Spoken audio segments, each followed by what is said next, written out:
Hello and welcome to Conversations from the Adoption and Fostering podcast. In this episode we speak to Pete and he shares his experience of adopting with his wife. They adopted one child after a long and unsuccessful fertility treatment and have gone on to adopt again recently.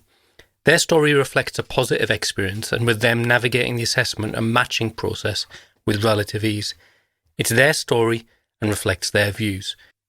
We hope you find it enlightening, and as always, if you've experience of adoption, fostering or special guardianship from any perspective and would like to share that on the podcast, please get in touch through the Facebook or Twitter page, or you can email us at a&fpodcast@gmail.com. My name's Peter, 41 now. Got over that hurdle of the big 40. My wife as well, she's 41. There's only 12 days between us, which is fun. Joint birthdays and all that lot. Working from home now, so I've got the two kids. So when we first started our little business, I had the kids running around my feet, at the beginning of COVID as well, which was interesting. Any work from home parents can all relate to that, can't they? And I suppose the story, or my story, my family story started, back in around about 2009, 2010. When we started, so we got married. We got married the year before. Let's have a baby, as you do. This is the progression, isn't it, as you do in life. And then, you start trying, and all of a sudden things aren't they're never as simple as they seem, as they seem, are they? I think we were a good year in of trying, and then it became apparent that we might need a bit of help here. So that's when we embarked on, the doctors and all this stuff, all these get involved, which I must admit, isn't very nice, is it? It's very intrusive, especially for her, for your wives, because they're the ones that have, got to be prodded and poked around a little bit more than we do. Still, it wasn't very nice having to watch, and the heartache, that this brings. All you want to do is start a family, and you can't, and nobody can really tell you why. Multiple a couple of goes of IVF we had, which again was, it was really bad. Just the whole feeling of it, it's not very nice. It's not a nice environment. Once again, my wife isn't really enjoying it. And there's no explanation as to why we're doing it. We just can't conceive. There was a few issues on the way. I mean, my wife had to have a few little operations about things. I'd initially had a low sperm count, which at first, I must admit, being a bloke, it does kick you in the between the legs at first, doesn't it? Because that's what we're like as men, aren't we? You think, Jesus Christ, oh what? Anyway, it's such an odd thing that the next time I went for a sample, we'll call it that, it's absolutely fine. My sperm count's high up, and then you're thinking, well, what's the problem? What's going on? So we went back and forth for years, and then we had one final trip to the where was it now? The IVF hospital, I can't remember, in Manchester, St Mary's Hospital it is. And she wasn't pregnant, it didn't work. So we literally walked out of the hospital, down the steps, and we just looked at each other and thought, you know what? Should we forget this and adopt?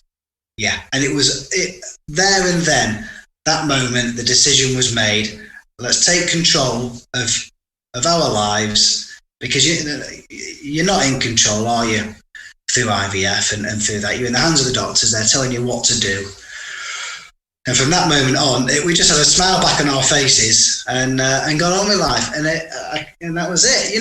That was sort of the end of a really horrible, what should we say, 6 or 7 years, all of a sudden, click your fingers, and our whole mindset changed, and we are thinking, great, right, let's get on this mission, and excited. So we're excited, we're smiling, we're doing it. We walk into the car thinking this is going to be great.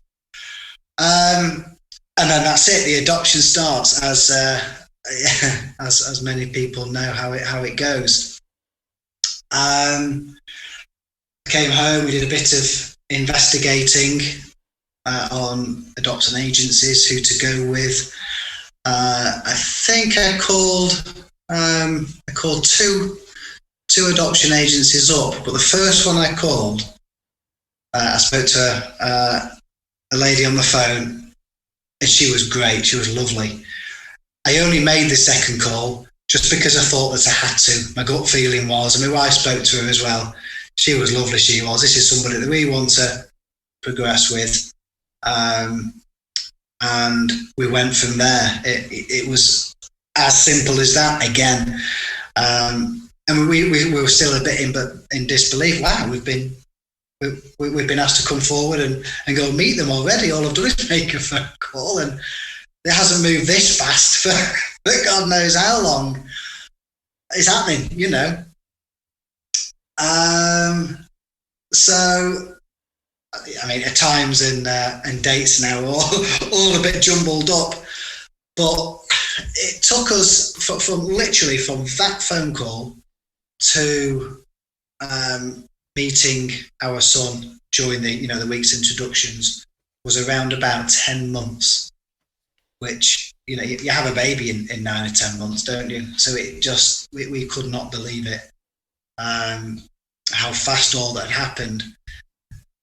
The process, although it is quite intrusive, isn't it, of the social workers in your house, you go in there, there's a lot of paperwork to fill, there's a lot of writing down to do and digging into your family history. We both quite enjoyed it. It's something that you've never really done before. You've never really delved too deep into the family and the family roots. I certainly haven't. Anyway, my wife knew a bit more about her side. I'd learned quite a bit. And we also learned quite a bit about ourselves, the kind of people we are, when it's written down on paper. I always thought I was a bit mad at, a bit off the cuff and go with it. But as we were getting further and further into the process, and we're writing filling out all these pieces of all these documents, and I'm reading it back, I am quite a cautious person, and I never really saw that side of myself. So it was almost a bit of a therapy for ourselves as well, which is quite nice, So I'm just trying to think now on I'm trying not to skip too far ahead, because so much goes on in that time, doesn't it? I think if any advice I would give to anybody about it is never underestimate that introduction, that week, 10 days, or I think it can go on for 2 weeks. It absolutely blew our minds and took the wind out of our sails. It was hard work. It was quite a long drive to get to where he was fostering. So we're doing that in the morning, twice a day. And as the weeks go on, it gets longer and longer, doesn't it? You're there first thing in the morning as they wake up, and you're there putting them to bed towards the end of the week. And we were just, worn out, walking in through the door, fall on the bed, and oh my God, absolutely whacked. With emotionally drained as well. I think that's probably what it really was. That your mind is going 10 to the dozen. A new parent, what do we do here? Is it this foster parent's not going to be around forever? Is she? She's not going to help me. I'm chucked at the deep end here.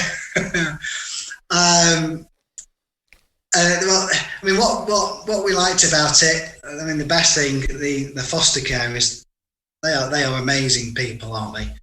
They open up the house to you. you basically live in there for a week, 10 days, however long it is, the introductions. And there was never any, go make yourself a brew. You don't need to ask, and get comfy, do what you want to do. In and out, which is good.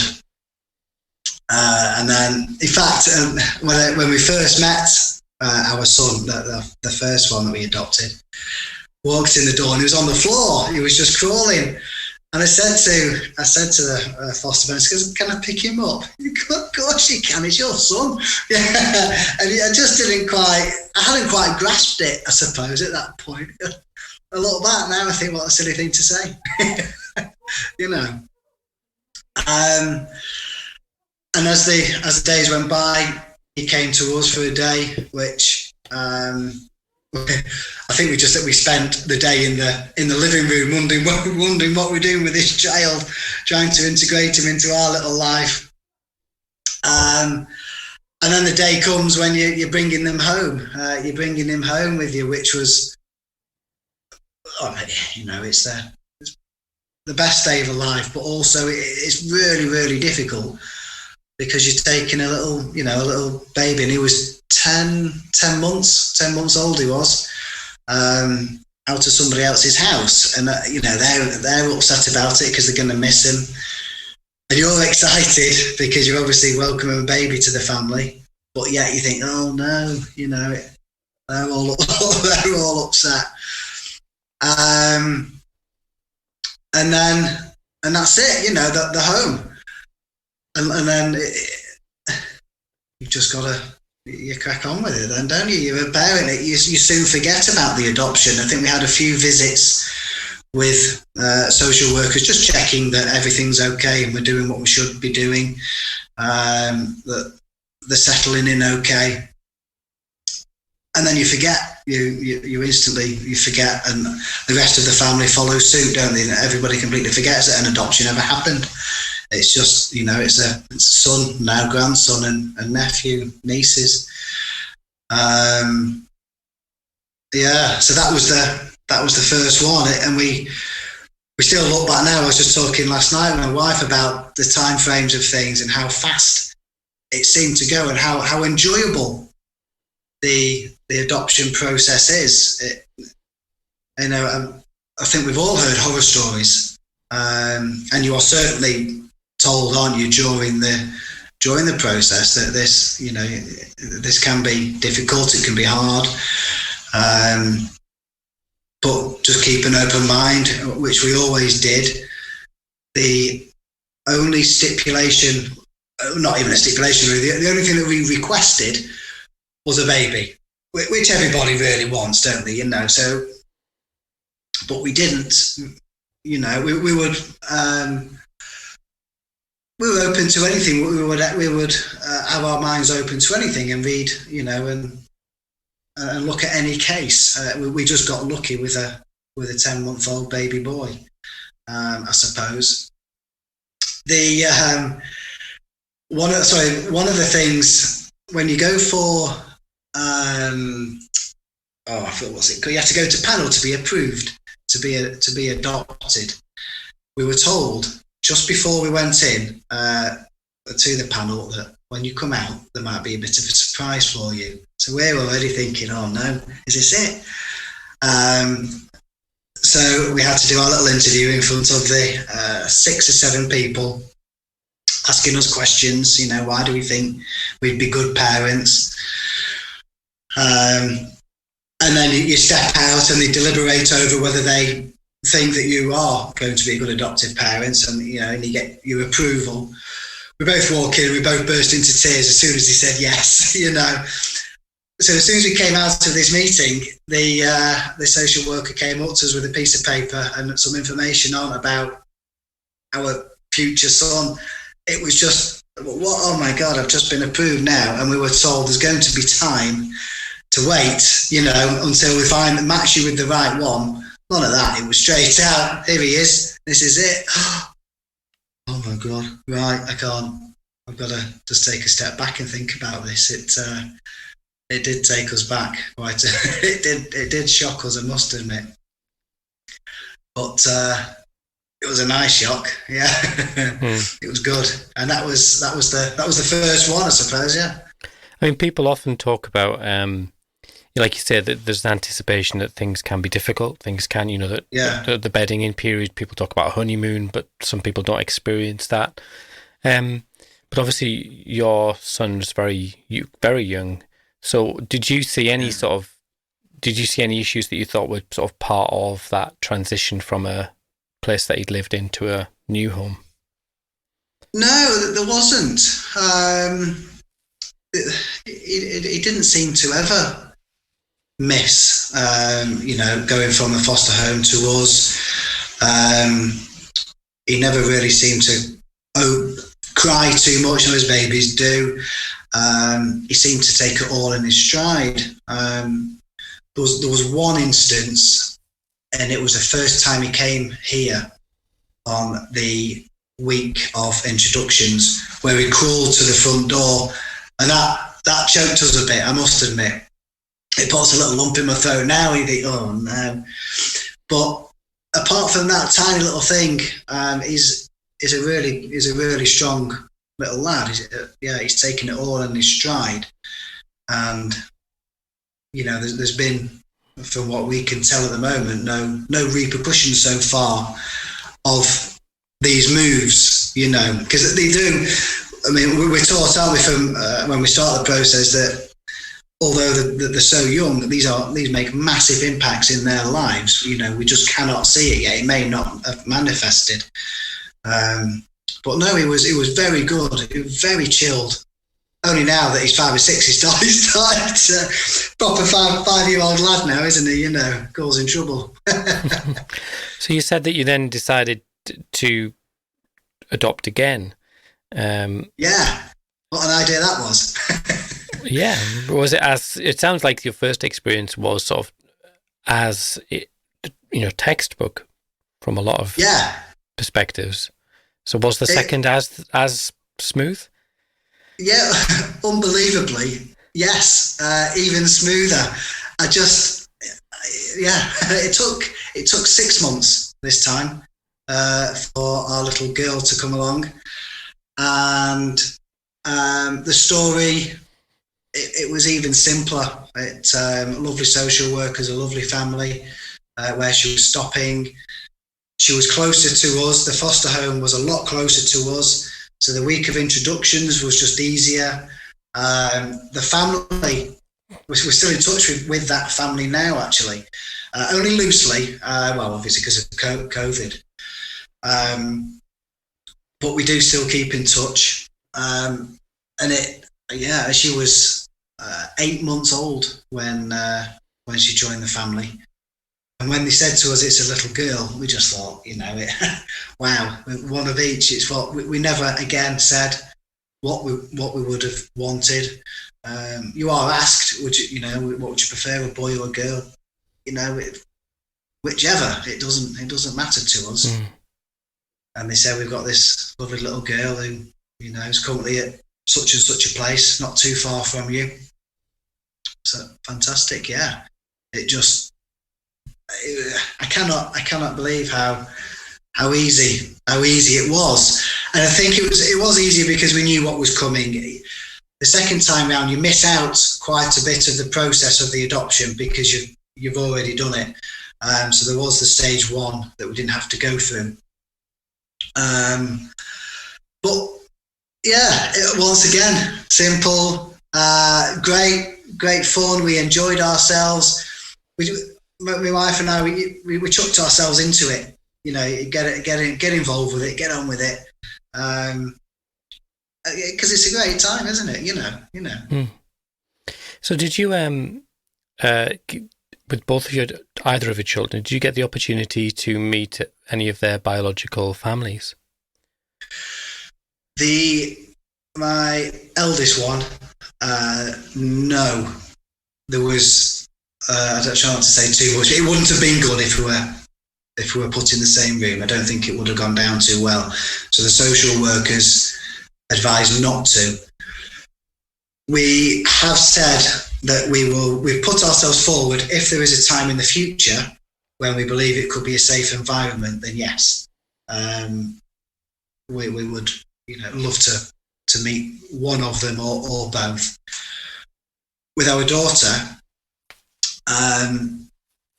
we don't know where they are. I suppose is one way of saying it.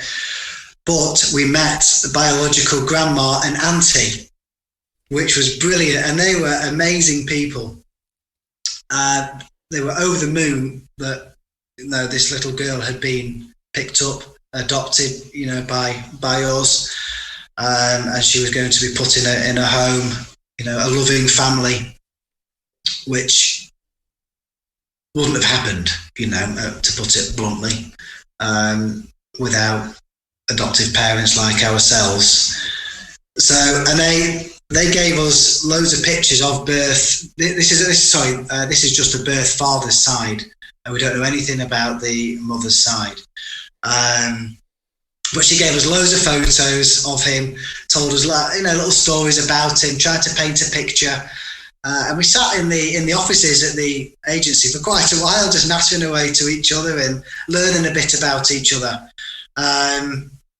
which was emotional, to say the least, and yet an experience that I'll never forget. And it really was brilliant.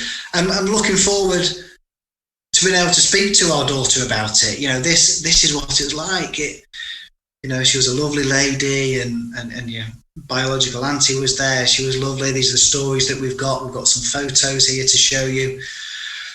One of the problems that we've already talked about now is that because they're two very different people, and they've got two very different pasts, even before they're 1 year old, that their pasts are so different.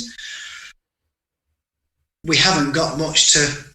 I haven't got stories to tell about my son's biological parents. Nothing great, So there's a balance that we've got to sort of think about.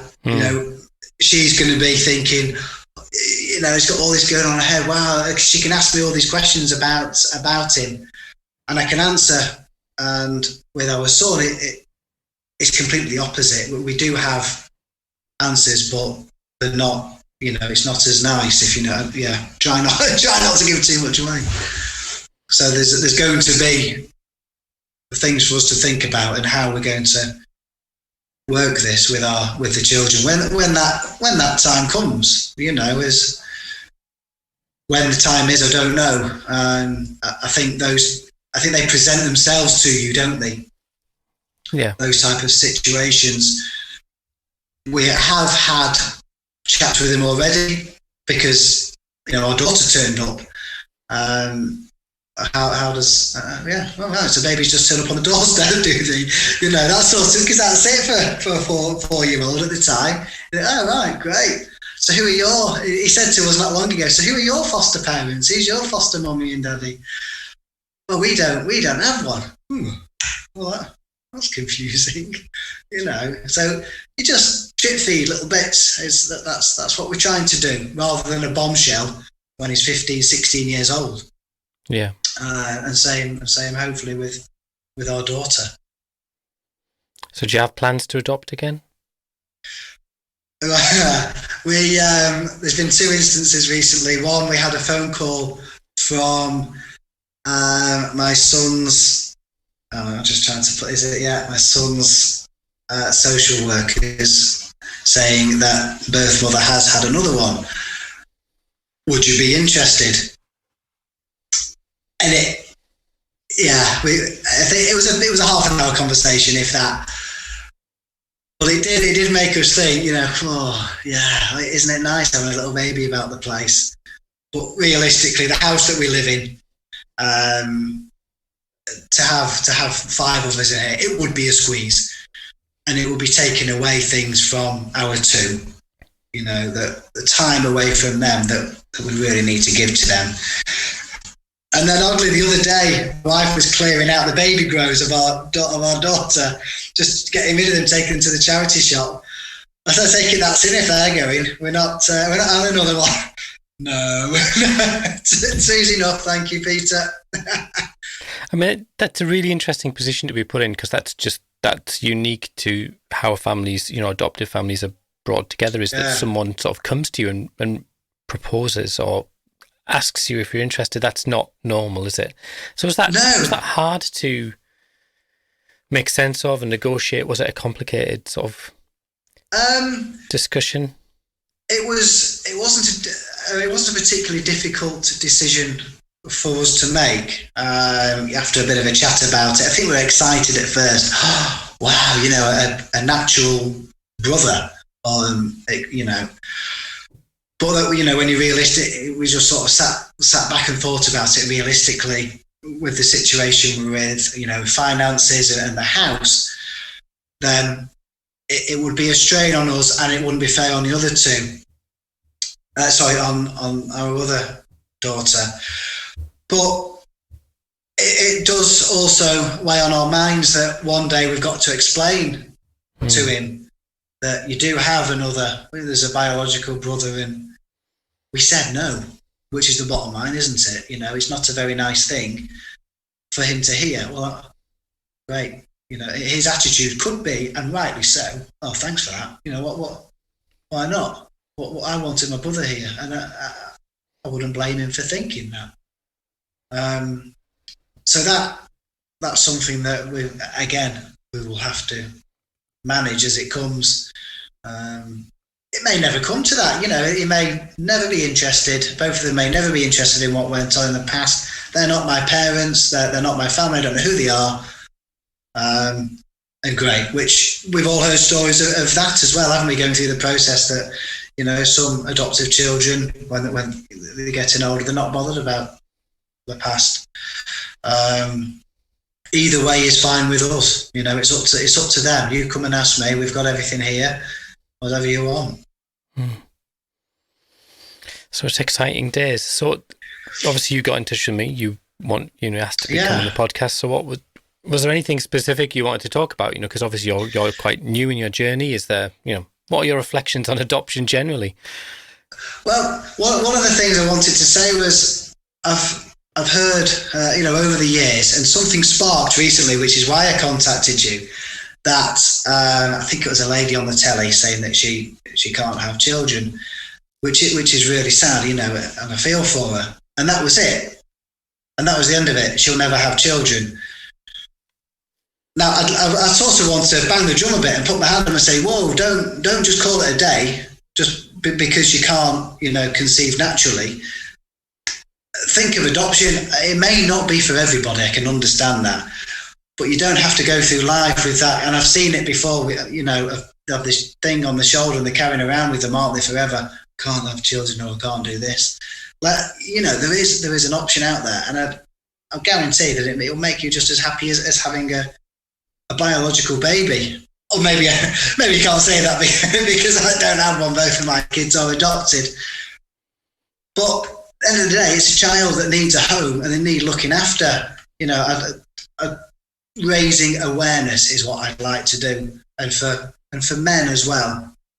As I discussed at the beginning, we don't really talk about these things too much, do we? I've got a low sperm count. Best not tell the lads in the pub that.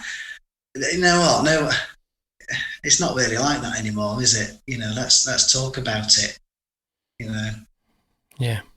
So that's it. That's what I sort of wanted to do. Is just there is an option out there. You don't have to go through life and think I'm never going to have children. You can, and it's rewarding, and it's a great process to go through. Oh, that's a fantastic way to end. So, Pete, thank you so much for your time, and thank you for sharing your story with us. Yeah, thank you. Speak to you again.